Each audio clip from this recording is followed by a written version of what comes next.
পিছে পড়ার কারণে বিশাল এক বাঘ এসে সামনে দাঁড়াইছে, খেয়ে ফেলবে। আক্রমণ যখন করেছে, এবার ওই সাফিনা বলে দাঁড়াই যাও, আমি কিন্তু সাধারণ মানুষ না, আমি কিন্তু রাসূলের সাহাবী। হযরতে সাফিনা বলেন হঠাৎ করে বাঘ দাঁড়াই গেল। বাঘ দাঁড়াই জনাব মুখটা অন্যদিকে ঘুরাইয়া এবার লেজ নাড়াই নাড়াই কয়, সাফিনা তুমি যে পরিচয় আমার কাছে তুলে ধরেছো, এই পরিচয়ের পরে আমি তোমাকে আর খাইতে পারি না। আল্লাহু আকবার, আল্লাহু আকবার। হযরতে সাফিনা বলেন লেজটা যেন নাড়াই নাড়াই কয়, ও সাফিনা তোমার সাথীদের স্থান তুমি চিনবা না, বড় জঙ্গলের ভিতর দিয়ে তুমি যাইতে পারবা না, বরং তো কাজ করো, আমি জঙ্গলের ভিতর দিয়ে হাঁটতে থাকি, আমি তোমাদের সাথীদেরকে দেখে এসেছি, আমি তোমার সাথীদেরকে দেখে এসেছি কোথায় আছে, আমি হাঁটতে থাকি, তুমি আমার পিছনে পিছনে হাঁটো, তোমার সাথীদের কাছে আমি পৌঁছাই দিব। হযরতে সাফিনা বলেন এই কথা বলেন বাঘটা দৌড় শুরু করলো, হাঁটা শুরু করলাম। এবার আমি তার পিছনে পিছনে হাঁটলাম। আমার সাথীদের কাছে যখন পৌঁছে গিয়েছি, বাঘটা যেন আমাকে সালাম দিয়ে কয়, সাফিনা তোমাকে পৌঁছে দিয়েছি, এবার আমাকে বিদায় দাও, আমি চলে যাই। আল্লাহু আকবার, আল্লাহু আকবার। এই জন্য আল্লাহ পাক বলেন হুয়াল্লাযী খালাকা লাকুম মা ফিল আরদি জামিআ সুম্মা ইসতাওয়া ইলাস সামাই ফাসাওয়াহুন্না সাবআ সামাওয়াত وهو بكل شيء عليم। আল্লাহ পাক জানাই দেয় পৃথিবীর মানুষেরা সত্যিকারই যদি আমার গোলাম হয়ে যাও, আমার গোলাম যদি তোমরা হয়ে যাও, পৃথিবীর সব মাখলুক তোমাদের গোলাম হয়ে যাবে। মুসলমান ভাইরা আমার আজকে নিজের পরিচয় ভুলে গিয়েছি। নিজের পরিচয় ভুলে যাওয়ার কারণে আজকে সবার কাছে মাথা নত করে দেই, কিন্তু মুসলমান কখনোই মানুষের কাছে মাথা নত করতে পারে না। আমিনু কামা আমানান নাস।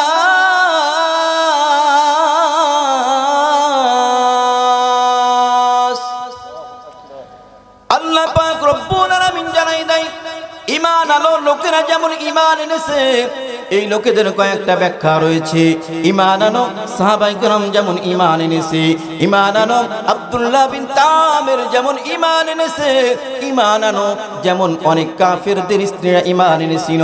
আব্দুল্লাহ বিন তামির তো এই সন্তান যে শুধুমাত্র একা শহীদ হয়েছে, তার শহীদ হওয়া দেখে, জীবন দেওয়া দেখে 12,000 অমুসলিম সাথে সাথে কালিমা পড়ে মুসলমান হয়ে যায়। মুসলমান ভাইরা আমার এই জন্য ঈমান আনতে হবে সাহাবায়ে কেরামের মতো ঈমান।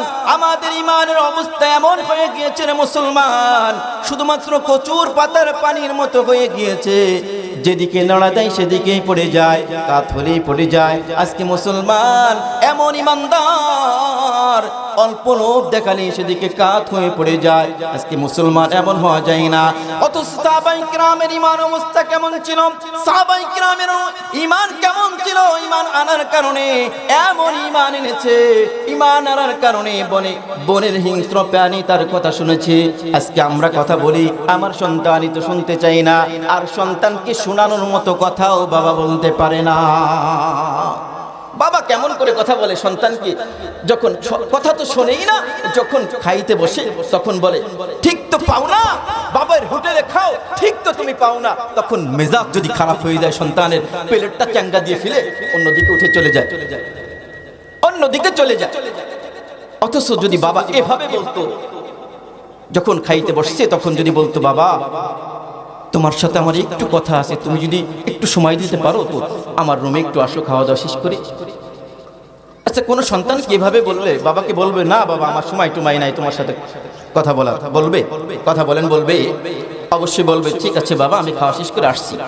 তো খানা শেষ করে যখন যাবে, তো সন্তানকে যদি সন্তানের হাতটা এভাবে যদি ধরে, সন্তানের হাত যদি এভাবে ধরে আর যদি বলে, বাবা তুমি যখন পৃথিবীতে আসছো তোমার দাদু ভাইরা অনেক খুশি হয়েছে, তোমার নানু ভাইরা অনেক খুশি হয়েছে, আমিও অনেক খুশি হয়েছিলাম, জানো তোমার জন্মের কথা শুনে আমি আমার বন্ধুদের মাঝে মিষ্টি বিতরণ করেছি, অনেক খুশি হয়েছিলাম। আজকে যদি তুমি আমার কথা না শোনো, যেভাবে চলাফেরা শুরু করছো, তো মানুষ তো তোমাকে খারাপ বলে, তোমার কারণে আমাকেও খারাপ বলে। তো একটা কাজ করো না, তুমি একটু ভালো হয়ে যাও, তুমি মদ ছেড়ে দাও, গাঁজা ছেড়ে দাও, মানুষের খারাপ মানুষের আড্ডা থেকে তুমি ফিরে আসো। যদি তুমি একটু ভালো হয়ে যাও তো তোমার উপর আমরা সবসময়ের জন্য খুশি থাকবো। আচ্ছা বলেন তো, একজন সন্তানকে যদি এভাবে আদর করে বলা হয়, সন্তান কি বলবে, না বাবা তোমার কথা শোনার মতো সময় আমার না?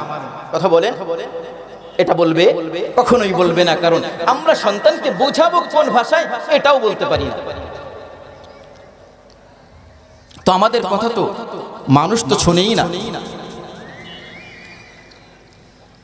বনের হিংস্র প্রাণী তো দূরের কথা, অনেক দূরের কথা, সাহাবায়ে কেরামের কথা তো হিংস্র প্রাণী পর্যন্ত শুনেছে।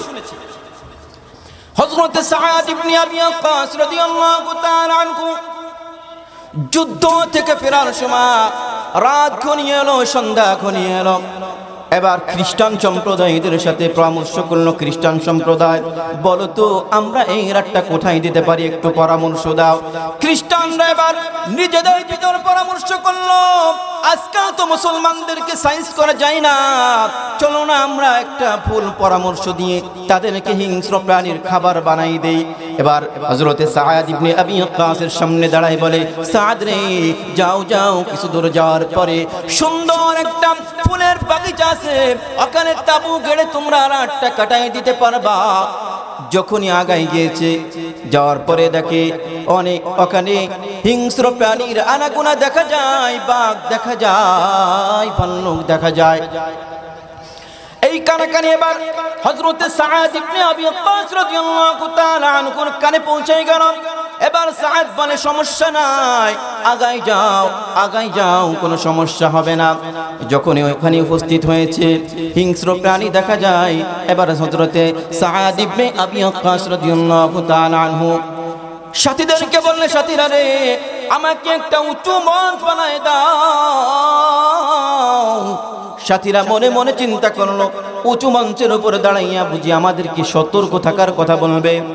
কিন্তু না না, ওই উঁচু মঞ্চের উপরে দাঁড়াইয়া বিকট আওয়াজে বলেন, ইয়া সিবাহাল গাবা।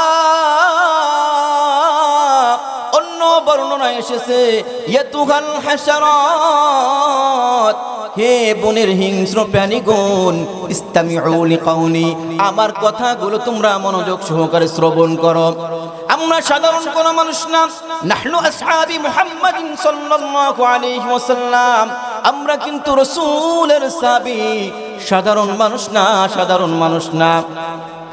ফাইন্না নাজিলুনা ফিহা, আমরা এখানে অবতরণ করলাম, আজকে রাতটা এখানে কাটাই দিতে চাই। উখরুজি মিন হাযিহিল গাবা, তোমরা এই বাগানটা খালি করে দিয়ে আজকে রাতের জন্য বের হয়ে চলে যাও। সাহাবায়ে কেরাম বলেন, হযরতে সাআদ ইবনে আবি ওয়াক্কাস রাদিয়াল্লাহু তাআলা আনহু বললেন, এখানেই শেষ না, ফাইন ওয়াজাদনা বা'দু কাতালনা, আমার এই ঘোষণার পরে যদি তোমাদের কাউকে দেখা যায় তাকে কিন্তু আমি হত্যা করে ফেলবো। হে ফরিদপুরের মুসলমান, বলেন তো বাবাজি কাকে থ্রেট দেয়? বাঘের সামনে দাঁড়ায় বলে, উখরুজি মিন হাযিহিল গাবা, এখানে বাগানটা খালি করে দিয়ে বের হয়ে চলে যাও। ফাইন ওয়াজাদনা বা'দু কাতালনা, যদি আমার ঘোষণার পরে কোনো হিংস্র প্রাণী দেখা যায় তাকে কিন্তু আমি হত্যা করে ফেলবো। সাহাবায়ে কেরাম বলেন, এই ঘোষণার পরে আমরা দেখলাম বনের হিংস্র প্রাণীগণ কাতারবদ্ধভাবে বাগানটা খালি করে দিয়ে বের হয়ে চলে যায়।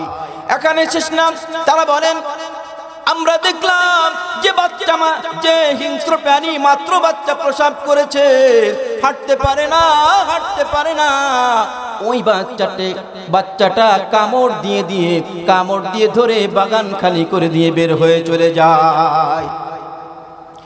এই সাহাবায়ে কেরামের মাল সামানা আরেকজন সাহাবীর কাছে থাকার কারণে ওই সাহাবীর দেরি হয়ে গিয়েছে, অনেক পিছনে পড়ে গিয়েছে। ওই সাহাবীর নাম হলো সাফিনা। নাম কি বলেন তো? সাফিনা। সাফিনা অর্থ পানির জাহাজ। মানুষ কি পানির জাহাজ হতে পারে? না না, মানুষ পানির জাহাজ হতে পারে না। আবার লম্বা আলোচনা, ওদিকে হাদিসের ভিতরে এসেছে নবী আমার একদিন দেখি আমার সাহাবীগণ চলে এসেছে, সব সাহাবী চলে এসেছে, কিন্তু একজন সাহাবীকে অনেক পিছনে দেখা যায়। সবার মাল সামানা তার ঘাড়ে থাকার কারণে আগে আসতে পারে না, পিছু পড়ে গিয়েছে।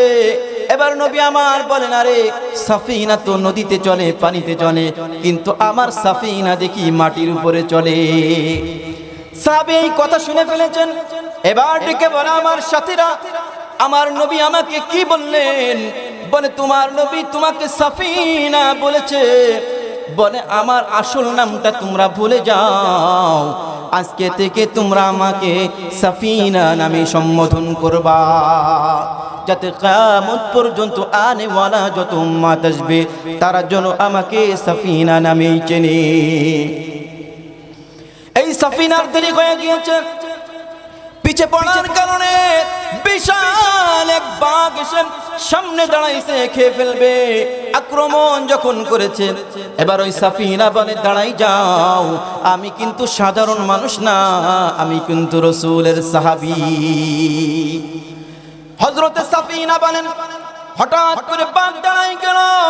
বাঘ দাঁড়াই গেল, মুখটা অন্যদিকে ঘুরাইয়া এবার লেজ নাড়াই নাড়াই কয়, সাফিনা তুমি যে পরিচয় আমার কাছে তুলে ধরেছো, এই পরিচয়ের পরে আমি তোমাকে আর খাইতে পারি না। আল্লাহু আকবার, আল্লাহু আকবার। হযরতে সাফিনা বলেন, লেজটা যেন নাড়াই নাড়াই কয়, ও সাফিনা তোমার সাথীদের স্থান তুমি চিনবা না, বড় জঙ্গলের ভিতর দিয়ে তুমি যাইতে পারবা না, বরং তো কাজ করো, আমি জঙ্গলের ভিতর দিয়ে হাঁটতে থাকি, আমি তোমাদের সাথীদেরকে দেখে এসেছি, আমি তোমার সাথীদেরকে দেখে এসেছি কোথায় আছে, আমি হাঁটতে থাকি, তুমি আমার পিছনে পিছনে হাঁটো, তোমার সাথীদের কাছে আমি পৌঁছাই দিব। হযরতে সাফিনা বলেন, এই কথা বলেন বাঘটা দৌড় শুরু করলো, হাঁটা শুরু করলাম।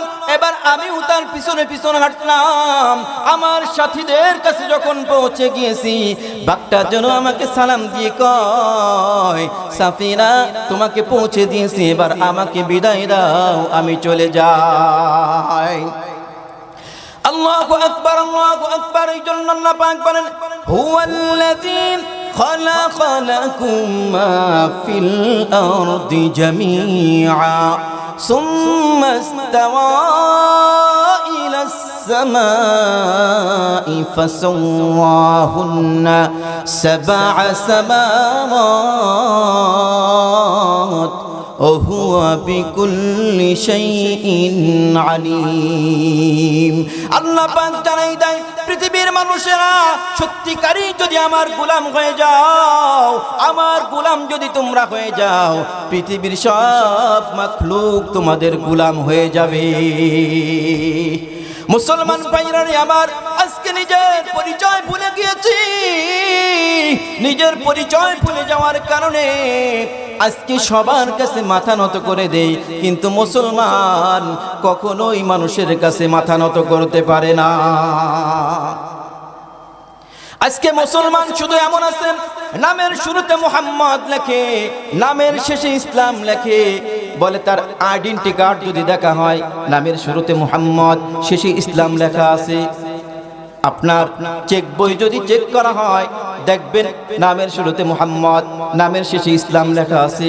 যত জায়গা নাম লেখে অত জায়গায় ইসলাম লেখে, কিন্তু তার ব্যক্তিগত জীবন থেকে শুরু করে রাষ্ট্রীয় জীবন পর্যন্ত ইসলামের কিছুই খুঁজে পাওয়া যায় না। কথা বলেন ঠিক কিনা? এটা কিয়ামতের আলামত, কিয়ামতের আলামত। কিয়ামতের চারটা আলামত বর্ণনা করেছেন এক হাদিসের ভিতর নবী আমার বলেন, ইয়াতি আলান নাসি জামান লা ইয়াবকা মিনাল ইসলামি ইল্লা ইসমুহু ওয়া লা ইয়াবকা মিনাল কুরআনি ইল্লা রাসমুহু মাসাজিদুকুম আমিরা ওয়া হিয়া খারাবুম মিনাল হুদা উলামা شر من تحت عظيم السماء تخرج الفتنة منهم وتعود إليهم নবী আমার বলেন কিয়ামতের আগে এমন একটি সময় আসবে লা ইয়াবকা মিনাল ইসলাম ইল্লা ইসমুহু শুধুমাত্র ইসলাম নামে থাকবে কিন্তু কামে ইসলাম থাকবে না। কামে ইসলাম আছে, কথা বলেন, কামে ইসলাম আছে।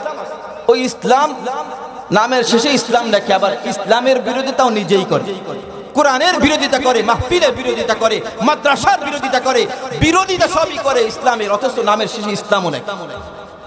একজন মানুষ যদি মুসলমান হওয়ার পরে কোরআনের বিরোধিতা করে, তাহলে ও মুসলমান, আমরা আমাদের চেনা পরিচিত হিসেবে আমরা পরিচয় জানি মুসলমান হিসেবে, কিন্তু মুসলমানের কিছুই এর ভিতরে নেই। মুসলমান কখনো কোরআনের বিরোধিতা করতে পারে না, কথা বলেন, পারে? এটা তো কাফের মুশরিকরা করতো। আমার কথা এটা, আবু জেহেল উতবা সাইবা করতো। এটা কার কথা? রব্বে করিমের কথা। আল্লাহ পাক বলেন وقال الذين كفروا لا تسمعوا لهذا القرآن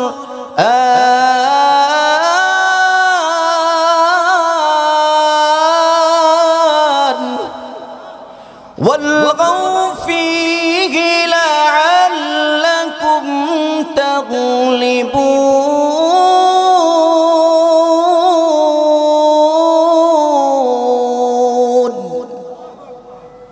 কাফের মুশরিকরা বলতো তোমরা কোরআন শুনতে যেও না, বাধা দিত। এটা কাফের মুশরিকদের অভ্যাস, এটা মুসলমানের অভ্যাস হতে পারে। আজকে মুসলমানও বাধা দেয়। আল্লাহু আকবার। আজকে মুসলমান শান্তি চায়, বেঈমানও শান্তি চায়। আজকে ঈমানদার শান্তি চায়, বেঈমানও শান্তি চায়। নামাজি ব্যক্তি শান্তি চায়, বেনামাজিও শান্তি চায়। সবাই শুধুমাত্র শান্তির পিছনে দৌড়ায়, শুধু দৌড়ায়, কিন্তু শান্তি যেখানে আছে সেখানে মুসলমান আজকে যায় না। শান্তি কোথায় আছে? আল্লাহ পাক বলেন ওয়াতাসিমু বিহাবলিল্লাহি জামিআন ওয়া লা তাফাররাকু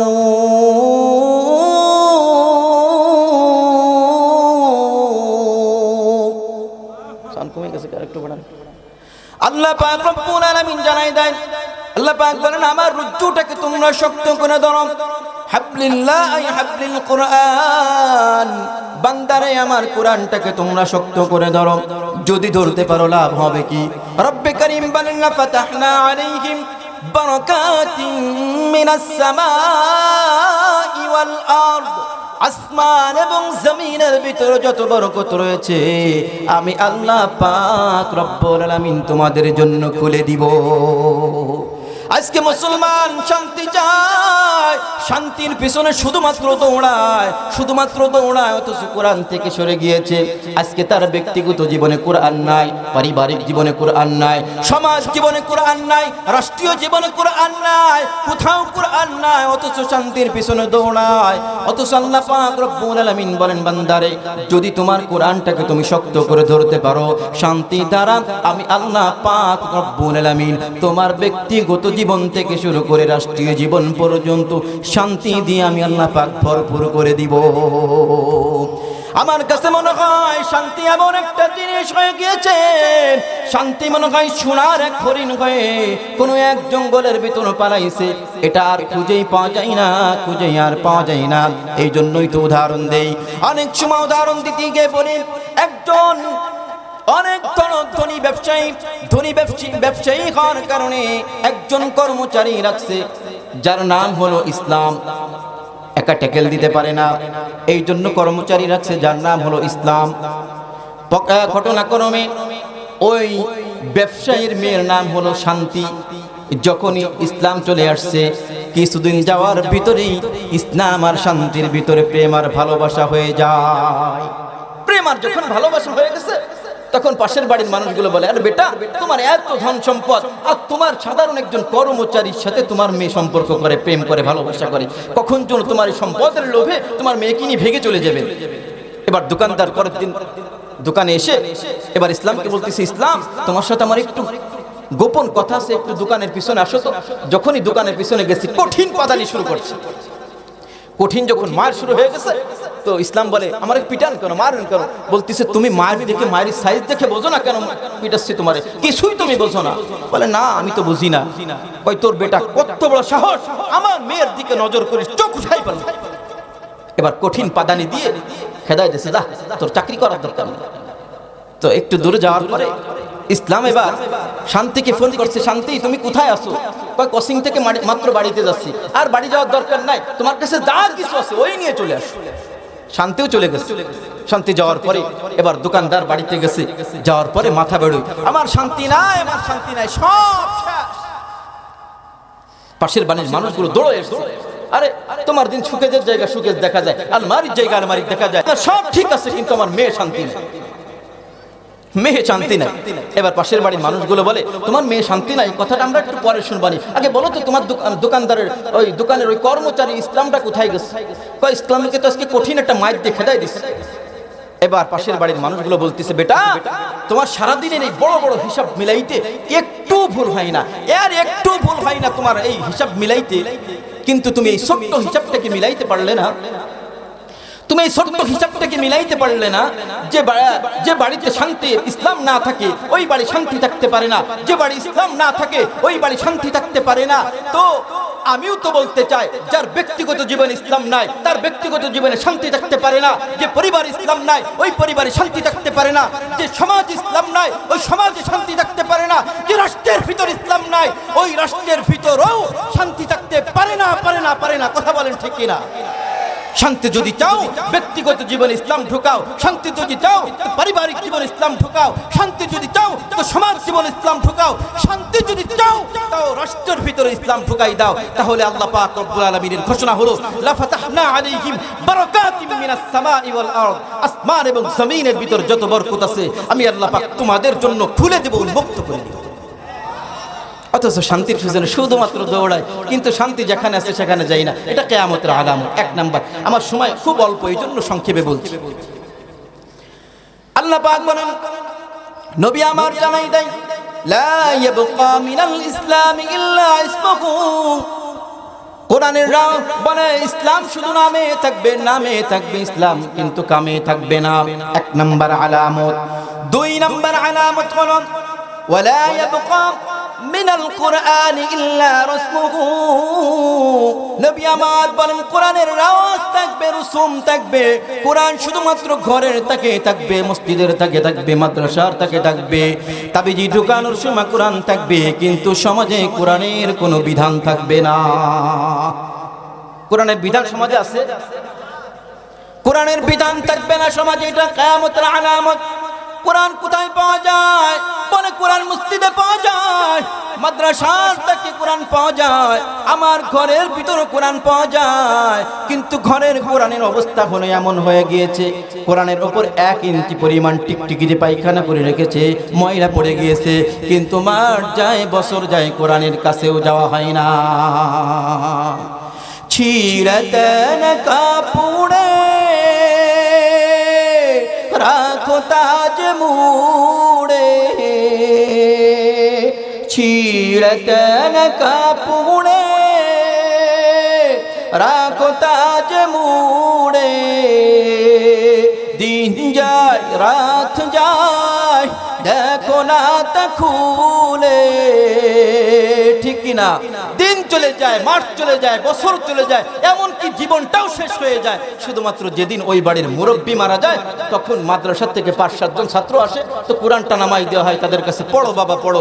দেখে যে কোরআন একদম পায়খানা করে টিকটিকিতে 1 ইঞ্চি উঁচু করে রাখছে, ময়লা পড়ে আছে, মাকড়সায় জাল বুনেছে, এই অবস্থায় রুমাল দিয়ে মুছে এরপরে পড়া শুরু করে দেয়। আসলে ওই তাকের উপরে রাখার জন্য কি কোরআন আসছে? কথা বলেন। মসজিদের তাকে থাকার জন্য শুধুমাত্র কোরআন আসছে, মাদ্রাসায় থাকার জন্য কোরআন আসছে। কোরআন আসছে হচ্ছে তোমার ব্যক্তিগত জীবন থেকে শুরু করে পারিবারিক জীবন থেকে শুরু করে সমাজ জীবন থেকে শুরু করে রাষ্ট্রীয় জীবন পর্যন্ত কোরআন পৌঁছে দাও। কোরআন অনুযায়ী নিজে আমল করো, কোরআন অনুযায়ী সমাজ গড়ো, কোরআন অনুযায়ী রাষ্ট্র গড়ো, এই জন্য কোরআন আসছে। অথচ কোরআন শুধুমাত্র যেখানে পড়ে আছে ওখানেই থাকে। এমনও আছে কোরআন ওয়ালাদেরকেও, কোরআন তো ওখানে পড়ে আছে, ওখানে তো কোরআন নামানো হয় না, দেখাও হয় না, ওটা অবহেলিত ভাবে পড়ে আছে।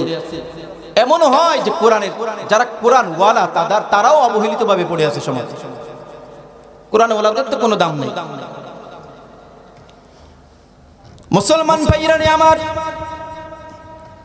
এটা কোরআন, এটা কিয়ামতের 2 নম্বর আলামত। 3 নম্বর আলামত হলো মাসাজিদুকুম আমিরা ওয়া হিয়া খারাবুম মিনাল হুদা। নবী আমার বলেন মসজিদগুলো বড় সুন্দর হবে, মসজিদ টাইস হবে, এসি হবে, মসজিদ বড় সুন্দর হবে, কিন্তু মসজিদের মেম্বার থেকে হিদায়াতের কোনো কথা আসবে না। মুসলমান ভাইরানি আমার, সমাজের অবস্থা এমন হয়েছে, মসজিদে যদি হিদায়াতের কোনো কথা বলা হয়, মসজিদে যদি কোরআনের সত্য কথাগুলো বলা হয়, ওই ইমাম সাহেবের চাকরি নিয়ে টানাটানি শুরু হয়ে যায়। কথা বলেন ঠিক কিনা?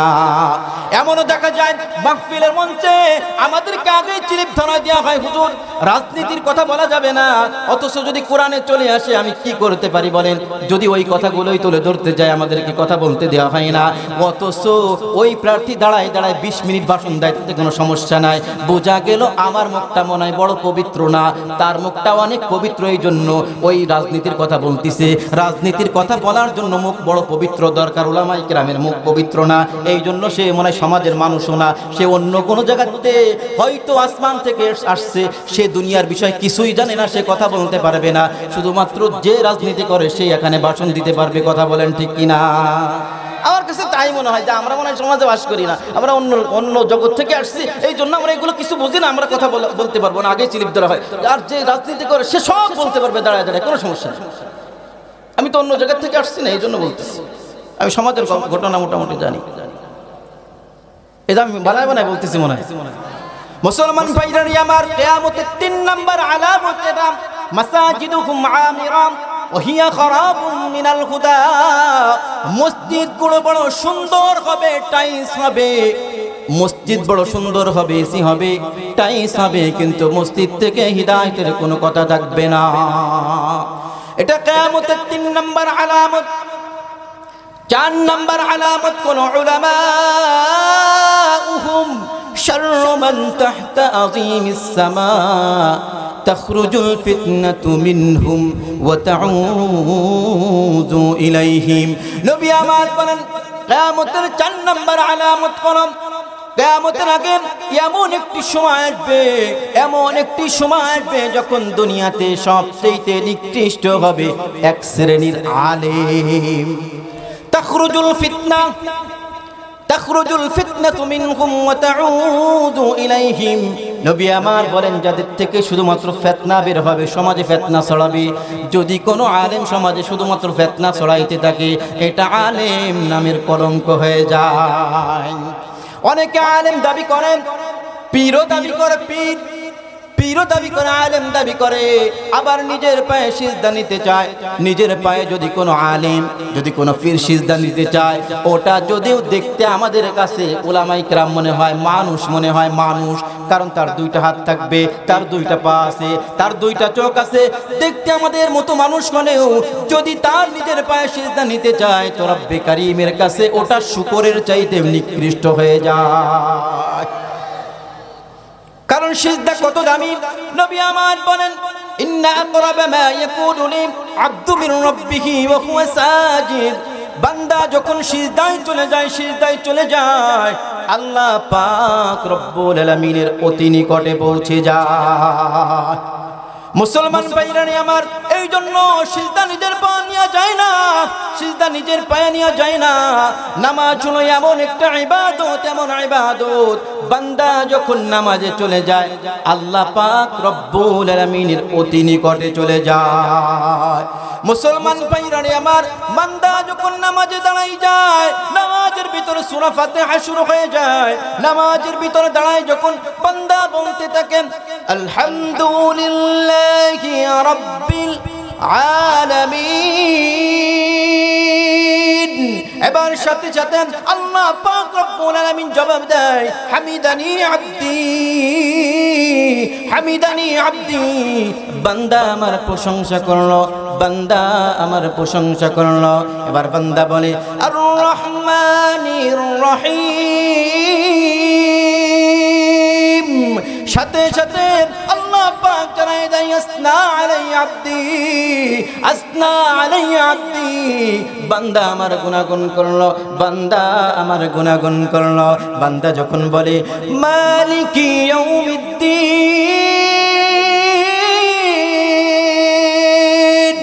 এবার সাথে সাথে আল্লাহ পাক জানাই দেয় মাজ্জাদানি আব্দি, মাজ্জাদানি আব্দি।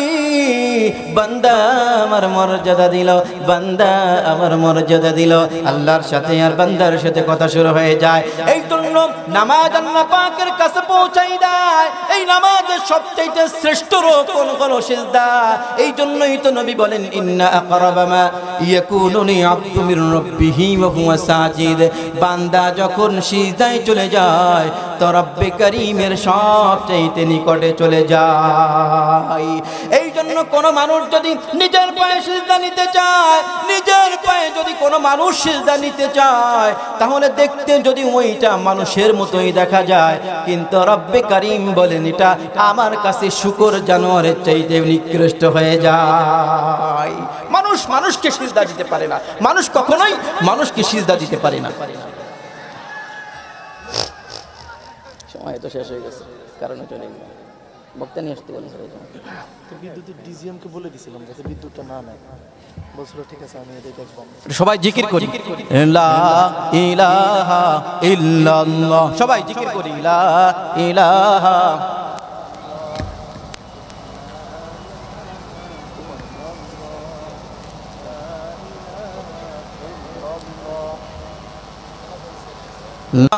ইল্লাল্লাহু মুহাম্মাদুর রাসূলুল্লাহ।